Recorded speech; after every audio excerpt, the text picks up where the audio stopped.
नमस्कार दोस्तों, आप सभी का स्वागत है फिर से हमारे YouTube चैनल पे। और आज इस वीडियो में हम बात करने वाले हैं कि जो राजस्थान के जूनियर इंस्ट्रक्टर की वैकेंसी 2023 के आने वाली है, उसके अंदर जो मैकेनिक डीजल के जो ट्रेड के लिए इंस्ट्रक्टर के लिए भर्ती होगी, उसके आप सिलेबस की तैयारी कैसे करें, किन किन चीज़ों का आपको ध्यान रखना है, किस तरह से आप अपनी जो तैयारी कर सकते हैं जिससे कि आपका फाइनल सिलेक्शन हो। तो दोस्तों, इस वीडियो को अंत तक आप जरूर देखिएगा और अगर आप चैनल पर नए हैं तो प्लीज़ चैनल को सब्सक्राइब कर दीजिएगा। तो दोस्तों, सबसे पहले हम बात करते हैं कि इसका जो सिलेबस है, अब ये जो सिलेबस है ये अधीनस्थ बोर्ड द्वारा पिछली जो भर्ती थी उसके लिए जारी किया गया था। आशा करते हैं कि सिलेबस जो है यही रहने वाला है। कुछ एक चेंज हो सकते हैं पर अल्टीमेटली जो अधीनस्थ बोर्ड जो है वो यही पैटर्न रख सकती है, तो उसी के बेस पे आप अपनी तैयारी जो है शुरू कर सकते हैं। तो आप देखेंगे कि यहाँ पर जो है वैकेंसी के अंदर जो एक स्कीम रखा था उसमें दो पार्ट रखे गए थे, एक ए पार्ट था, एक पार्ट बी था। ए पार्ट के अंदर जो मैकेनिक डीजल इंजन के जो टेक्निकल है उसके 100 क्वेश्चन आए थे। पर क्वेश्चन जो था वो 1 मार्क्स का था। दूसरा जो पार्ट था पार्ट बी, वो आपका सामान्य ज्ञान था राजस्थान का। उसके अंदर राजस्थान का इतिहास, कला, संस्कृति, साहित्य, परंपराएं, विरासत और राजस्थान का भूगोल पूछा गया था। टोटल 50 क्वेश्चन थे और 1 मार्क्स का यहाँ पे क्वेश्चन था। 150 मार्क्स का ओवरऑल आपका यहाँ पर पेपर जो था। 3 घंटे का यहाँ पे समय रखा गया था, सभी ऑब्जेक्टिव प्रकार के थे। और 40% जो था, अभी आपको पता है सभी जगह जो निर्धारित कर दिया गया 40% न्यूनतम उत्तीर्ण आपको होने चाहिए, तब इसको आपकी ज्वाइनिंग जो है दी जाएगी। तो ये इसका एग्जाम पैटर्न है, लगभग आपका यही रह सकता है। कुछ बदलाव होंगे तो वो आपको हम अपडेट कर देंगे, पर आप इस हिसाब से जो अपनी तैयारी शुरू कर सकते हैं। तो यहाँ पर टोटल जो है 150 क्वेश्चंस रहेंगे और 150 मार्क्स का रहेगा। 3 घंटे का पेपर रहेगा। अब सिलेबस के अंदर आपका क्या रहेगा, तो सबसे पहले आप देखें ये जो था टोटल आपके जो 10 पार्ट्स में आपका यहाँ पे सिलेबस जो था वो आपका मैकेनिक डीजल का रखा गया था।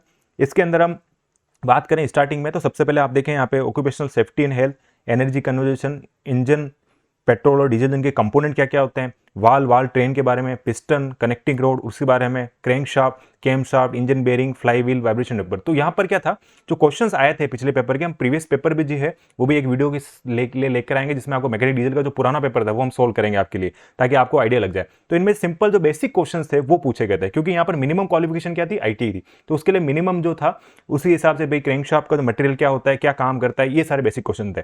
फिर आपके यहाँ पर देखें ये एलाइट जो मार्किंग मटेरियल है, प्रिक पंच, ये सारे जो है बेसिक टूल्स था, उसके बारे में भी क्वेश्चंस थे कि प्रिक पंच का क्या कौन होता है, कौन सा प्लायर क्या है, ये सारे जो है मार्किंग मटेरियल में कौन सा यूज करते हैं, ये सारी जो चीजें थी वो उसके अंदर पूछे जाते हैं। तो सिंपल क्वेश्चन इसके अंदर आते हैं। तो ये आपका पार्ट 2 है। फिर सिस्टम ऑफ मेजरमेंट, फास्टनर्स क्या होते हैं, गैस किट्स क्या है, ऑयल सील क्या, कौन कौन से कटिंग टूल है, लिमिट फिट टूल, इसके कुछ क्वेश्चंस आपके रहेंगे। फिर आपका फोर्थ पार्ट जो है सिलेंडर ब्लॉक के बारे में, इंजन असेंबली, कूलिंग सिस्टम की क्या जरूरत होती है, थर्मोस्टेट क्या होता है, बेसिक कूलिंग सिस्टम क्या है, लुब्रिकेशन सिस्टम की क्या जरूरत है, ऑयल पंप किससे काम करता है, ये सारे क्वेश्चन जो इसके अंदर पूछे जाते हैं। फिर हमारा रहा इंटेक एंड एग्जॉस्ट सिस्टम, जिसके अंदर इंटेक सिस्टम के अंदर क्या कंपोनेंट है, एग्जॉस्ट के अंदर जैसे आपका टर्बो चार्जर हो गया, डीजल फ्यूल के अंदर फिल्टर, फ्यूल के जो इंजेक्शन पंप है, rotary pump, inline pump, CRD pump, उसके बारे में जो है बेसिक डिटेल यहाँ पर पूछी जाती है। फिर आपका जो इलेक्ट्रॉनिक डीजल कंट्रोल है, stationary marine engine, emission control, type of emission, charging circuit मतलब यहाँ पर आपका जो बैटरी को चार्ज करने के लिए हमारा जो अल्टरनेट सिस्टम वो पूरा हो गया, गाड़ी को स्टार्ट करने के लिए स्टार्टर मोटर है उसका सर्किट क्या है और क्या क्या इनमें खराबी होती है, उसके रिलेटेड क्वेश्चन जो है पूछे जाते हैं। फिर आपका पेट्रोल इंजन का बेसिक्स रहता है, 2 स्ट्रोक 4 स्ट्रोक, ऐसा इंजन क्या रहता है, इंजन के कंपोनेंट क्या रहते हैं, इंटेक और एग्जॉस्ट जो सिस्टम है उसके कंपोनेंट क्या रहते हैं, गैसोलीन फ्यूल सिस्टम है, कार्बोरेटेड सिस्टम है उसके कंपोनेंट क्या है, ईएफआई जो आजकल हम गाड़ियों में देखते हैं, इलेक्ट्रॉनिक फ्यूल इंजेक्शन है उसके बारे में, फ्यूल सप्लाई सिस्टम है, ये सारी डिटेल्स जो है इसके क्वेश्चन है। सेंसर सिस्टम इसके अंदर था। 10th में आप देखें तो यहाँ पर आपका जो वेंटिलेशन एयर कंडीशन है जो गाड़ियों में हम एचवीएसी यूज करते हैं, उसके अलावा जो भी हैंड एंड पावर टूल्स है, मेंटेनेंस के, रिपेयर इंजन है, ये सारी जो चीजें थी इसके अंदर सिलेबस के अंदर पूछी गई थी। इसके रिलेटेड क्वेश्चन जो थे इस पूरे सिलेबस को कवर करते हुए आपके दिए थे। हम आपके लिए आगे जो वीडियोस हैं उनमें आपको डिटेल 1 by 1 इनके लिए जो क्वेश्चंस हैं, उनके जो टॉपिक्स हैं वो आपके लिए लेकर आएंगे, ताकि आपको इसमें और आसानी रहे। तो अब आपको जो तैयारी करनी है उसके लिए जो रेफरेंस रखना है, जो आपको क्या क्या कंटेंट पढ़ना है मैकेनिक डीजल के सिलेबस को कवर करने के लिए, वो हम बात करेंगे। तो सबसे पहले आप देखिए, आप सिलेबस के अनुसार कोई भी जो किताब है वो आप एक ले सकते हैं। एक आपको थ्योरी बुक स्टैंडर्ड रखनी है, जैसे कि माने कि केबी लाल है, सीपी नाकरा है, या फिर निमी की जो बुक थ्योरी आती है, ये आपको पीडीएफ जो है ऑनलाइन आपको मिल जाता है, तो आप इसको भी रेफर कर सकते हैं। किसी भी एक बुक को, यहाँ पे जो बुक लिखी है इसके अलावा भी आपको लगता है कि कोई दूसरे पब्लिकेशन उसकी बुक है वो आप ले सकते हैं। ऐसा कोई फिक्स नहीं कि ये किताब ही, हाँ ये थोड़ी स्टैंडर्ड बुक्स मुझे लगती है, इसलिए मैंने यहाँ पर लिखा है कि इनके थोड़ा जो मतलब प्रॉब्लम, इनके अंदर जो मिस्टेक्स है वो कम होती है और स्टैंडर्ड है, काफी टाइम से ऑल ओवर इंडिया के अंदर ये बुक चलती है। और सबसे बेस्ट तो आप निमी की जो है बुक थ्योरी बुक है वो आप ऑनलाइन आपको पीडीएफ मिल जाती है भारत साइट पे, आप वहां से डाउनलोड करके उसको रेफर जो है कर सकते हैं। एक चीज आप हमेशा ध्यान रखिएगा कि आपको मल्टीपल बुक्स जो है वो नहीं पढ़नी है, आपको सिर्फ एक बुक जो है वही आपका ध्यान रखना है। क्योंकि यहाँ पर सिलेबस आपका प्रिसाइज सिलेबस है, छोटा सिलेबस है। आपको ये नहीं है कि कोई दूसरे बोलेगा ये किताब अच्छी, क्योंकि कंपटीशन के दौरान होता क्या है कि हम आप आस-पास पूछते हैं तो बोलेगा कि नहीं ये किताब अच्छी है, ये किताब, तो आप एक को कवर कीजिए, उसका बार-बार रिवीजन जो है वो आप करिए। तो सबसे फर्स्ट हो गया कि आपको कोई भी एक किताब जो है वो आपके रेफरेंस, आपने अगर पहले भी आईटीआई कर रखी है तो आईटीआई के दौरान जो बुक पढ़ी है वो आप उसको कंटिन्यू पढ़ लीजिए। जरूरी नहीं कि आप केबी लाल, सीपी नागरा, निम्मी, अगर आपने वो नहीं पढ़ी है तो जो पहले से पढ़ रहे हैं उसे पढ़ो, क्योंकि उसमें 90% जो सबका सिलेबस सेम ही होता है, सिर्फ लैंग्वेज का होता है। जो आपके लिए ईजी है वो आप बुक ले सकते हैं। सेकंड, आपको क्या करना है कि जो भारत स्किल के जो एमसीक्यू पीडीएफ है, आप भारत स्किल साइट से, उसके अंदर आपको दोनों करने कवर, सीटीएस का और सीएटीएस का। ठीक है, आपको अंदर उसके अंदर सीटीएस का अलग टैब मिलेगा, उसके अंदर जाके आप मैकेनिक डीजल के लिए लीजिए, फिर सीएटीएस के अंदर जाके आप उसके दोनों जो है डाउनलोड कीजिए, उनकी प्रिंट निकालिए और उसको जो पीडीएफ है उन पीडीएफ को आप प्रैक्टिस कीजिए। जितनी ज़्यादा प्रैक्टिस करेंगे, क्योंकि प्रीवियस ईयर उसमें सारे क्वेश्चन जो रहते हैं काफ़ी अच्छे लेवल क्वेश्चन रहते हैं और आशा रहते हैं कि पेपर जो है उनमें से आने के चांसेस काफ़ी ज़्यादा रहते हैं, तो उनसे रिलेटेड जो है क्वेश्चन काफ़ी सारे आएंगे। उसके अलावा आप एक और काम कर सकते हैं कि आपको जो प्रीवियस ईयर के पेपर है, राजस्थान का जो एग्जाम हुआ है अभी, जो पिछले साल मतलब 2 साल पहले जो हुआ था, उसके अंदर एमपी के अंदर जो हुआ है, गुजरात के अंदर, और भी आपको हाल ही में आपका बिहार और झारखंड में भी इंस्ट्रक्टर वैकेंसी है, तो उनके जो प्रीवियस ईयर के पेपर है आपको ऑनलाइन मिल जाएंगे। उन पेपर को आप सोल्व कीजिए। आपको कई सारे इनके वीडियोज भी मिल जाएंगे यूट्यूब पे, पुराने पेपर के जो सोल्यूशन होते हैं, कई सारे चैनल्स उनको जो बनाते हैं, तो वो आप जो है उसको देख सकते हैं। उसके अलावा हम भी जो है इसके प्रीवियस ईयर के जो क्वेश्चन है वो भी इस वीडियो पे डाल देंगे यूट्यूब पर, ताकि आप उनको और प्रैक्टिस कर लें। तो ये आपको चीज़ है थर्ड नंबर ध्यान रखनी है। उसके बाद आपको पता हो तो भारत स्किल का जो एमसीक्यू है वो भारत स्किल का ऐप है, ये जो आपको यहाँ दिख रहा है ये भारत स्किल का ऐप है। आप प्ले स्टोर पर जाके इस भारत स्किल ऐप को जो है डाउनलोड कर लीजिए, उसके अंदर आप रजिस्टर कर दीजिए एज ए ट्रेनिंग, और उसके अंदर जो भी क्वेश्चन है उसको फ्री टाइम में, जैसे आप कहीं फॉर एग्जाम्पल आप कहीं वर्किंग में है, ऑफिस जा रहे हैं, तो ऑफिस जाने आने वाले टाइम में आप कर रहे हैं, कहीं बैठे हैं फ्री में, तो वहां पर बैठे बैठे चाय पी रहे हैं, उस टाइम ये जो है एमसीक्यू क्वेश्चन जो लगाए, तो उससे आपका क्या है काफी ज्यादा रिवीजन जो है वो हो जाएगा। उसके अलावा हमने भी जो है स्टार्टिंग में चैनल में आप देखें तो यहाँ पर जो निम्मी के क्वेश्चन बैंक है डीजल के, वो क्वेश्चन जो है यहाँ पर पूरी सीरीज बनाई थी, तो आप चाहे तो उन वीडियोस को भी रेफर कर सकते हैं। उनमें भी आपको जो निम्मी के क्वेश्चन बैंक है उनका डिटेल में समझाया हुआ है, तो आपको वो मदद कर सकते हैं। तो मैकेनिक डीजल के जो टेक्निकल पार्ट है उसको कवर करने के लिए आपको क्या ध्यान रखना है, सबसे पहले तो एक कोई बुक ले लीजिए, उसको बार बार रिवाइज कीजिए। भारत स्किल के एमसीक्यू पीडीएफ है, सीटीएस और सीआईटीएस दोनों वाली, दोनों को डाउनलोड करके आप उनको प्रैक्टिस कीजिए। तीसरा, पिछले साल के क्वेश्चन देख लीजिए, जितने ज्यादा क्वेश्चंस करेंगे वो रिपीट होने के चांसेस रहते हैं। चौथा, आप भारत स्किल की ऐप के थ्रू भी प्रैक्टिस कर सकते हैं, और हमारे जो ये निम्मी क्वेश्चन बैंक की जो सीरीज है वो आप इसमें देख सकते हैं। और आप निम्मी की बुक है तो आप निम्मी की बुक को भी रेफर कर सकते हैं, आपको ये ऑनलाइन मिल जाएगी, आप उसको परचेज भी कर सकते हैं, और इसकी जो पीडीएफ है वो आपकी ऑनलाइन अवेलेबल है। ठीक है, और सबसे इंपॉर्टेंट चीज जो है वो है कि revision is must to get final selection. आपको अगर फाइनल सिलेक्शन लेना है, 2 गुना में आना है तो अलग बात है, बट आपको जो फाइनल सिलेक्शन लेना है तो आपको रिवीजन बहुत कम जरूरी है। जितना ज्यादा आप रिवीजन करेंगे उतने ज्यादा जो एमसीक्यू है वो आपके दिमाग में छप जाएंगे, तो क्वेश्चन जो हैं गलत होने के चांसेस काफी कम रहेंगे, क्योंकि एमसीक्यू में जितनी प्रैक्टिस होगी उतना आपका अच्छा रहेगा। ठीक है, तो यहाँ पर रेफरेंस जो मैंने मैकेनिक डीजल के सिलेबस के हिसाब से आपको रेफरेंस है वो यहाँ पर है, ये तो कम से कम आप कर लेना, आपको उसके अलावा कुछ लगे तो आप ऐड कर सकते हैं।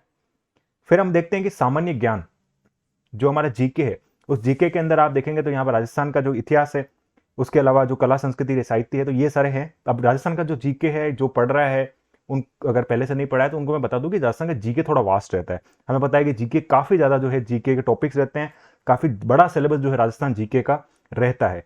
तो इस सिलेबस देने का कारण भी ये है कि ताकि राजस्थान के जो लोकलाइज हैं उनको थोड़ा रेफरेंस मिले, उसके लिए ये पूरा इतना बड़ा सिलेबस है ताकि वो उसको पढ़ेंगे तो उनके लिए ही बेनिफिट है। तो आप इसके लिए जो है कोई भी एक जीके की बुक जो है वो आप रेफर कर सकते हैं, कोई इश्यू नहीं है, आप किसी भी पॉइंट करके आप जो है मेरे हिसाब से जो है राजस्थान की मानचित्र वाली जो आती है, ये वाली जो बुक आती है सिखवाल की, इसको आप रेफर कर सकते हैं। क्योंकि कारण क्या है कि इसमें काफी छोटी बुक रहती है, कंटेंट काफी रहता है, इसमें मैप के माध्यम से जो आपको बताया गया है, तो आपको पढ़ने के लिए काफी इजी रहता है। उसको बार बार प्रैक्टिस अगर आप करते रहेंगे, बार बार इसको रिवीजन करते रहेंगे, तो आपके दिमाग में जो वो मैप के माध्यम से क्वेश्चन जो छप जाएंगे। और अब क्वेश्चन क्या है कि नॉर्मल आप जानते हैं कि सिंपल क्वेश्चन जो है वन लाइनर क्वेश्चन आते हैं कि 1800 की क्रांति सबसे पहले कहाँ हुई थी, सिंपल एकीकरण में ये कौन था, किसी पर्सन का नाम दे दिया, सिंपल सिंपल जो है आपके क्वेश्चन यहाँ पर आती है, ये सिंचाई परियोजना कहाँ पे है, गांधी सागर बांध का है।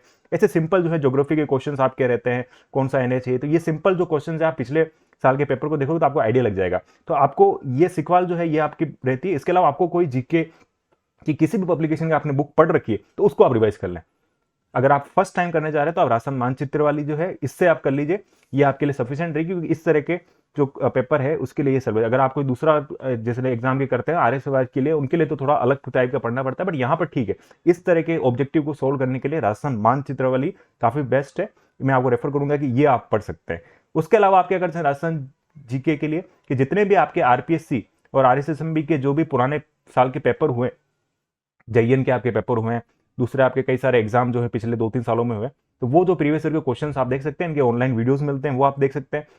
या आप क्या कर सकते हैं कि जो आपके दिशा और मूमल की जो प्रीवियस ईयर की क्वेश्चन बैंक आती है, जिसमें क्या करते हैं कि राजस्थान के जितने भी पेपर हुए हैं वो अलग अलग आती है, इतिहास कला संस्कृति कला की आपको भूगोल की अलग मिल जाएगी, तो वो भूगोल की आप लेके उसमें जितने भी क्वेश्चन सब कर रहे हैं, उसमें कांस्टेबल हो गया या जूनियर इंजीनियर हो गया या आपका रिट हो गए, जितने भी क्वेश्चन हैं वो सारे इसके अंदर कवर होते हैं। तो आप दिशा की, मूमल की, इसके अलावा जो भी पब्लिकेशन है, कोई पब्लिकेशन में सब में सेम ही है, आप कोई भी पब्लिकेशन के लेके उसको पढ़िए, आपको इसके बाहर एक भी क्वेश्चन नहीं जाएगा। मैक्सिमम क्वेश्चन जो आपके कवर हो जाएंगे और आपकी सिलेक्शन होने के चांसेस काफी ज्यादा बढ़ जाएंगे, क्योंकि टेक्निकल पार्ट जो है वो लगभग जितने भी कैंडिडेट होंगे वो सबके अच्छा होगा, पर यहाँ पे सिलेक्शन जो मेन लाता है वो लाता है आपका जीके, क्योंकि जीके सबके लिए थोड़ा टफ रहता है। तो जो जीके में ज्यादा स्कोरिंग करेगा, मतलब 50 नंबर में ज्यादा जीके स्कोर करेगा, उसके लिए सिलेक्शन होने के चांसेस काफी ज्यादा रहते हैं। फाइनल सिलेक्शन उन्हीं का होता है जिनका जीके थोड़ा ज्यादा अच्छा होता है, क्योंकि इसके अंदर क्या है कि आपका एक्सपीरियंस रहता है, तो कैंडिडेट वही रहते हैं जो आईटीआई में पढ़ा रहे हैं, इस किसी न किसी तरह से टेक्निकल से टच में होते हैं, पर जीके जो है उनके लिए टच में नहीं होता, जीके सभी नया पढ़ रहे होते हैं। तो आपका अगर जीके पहले से बढ़िया है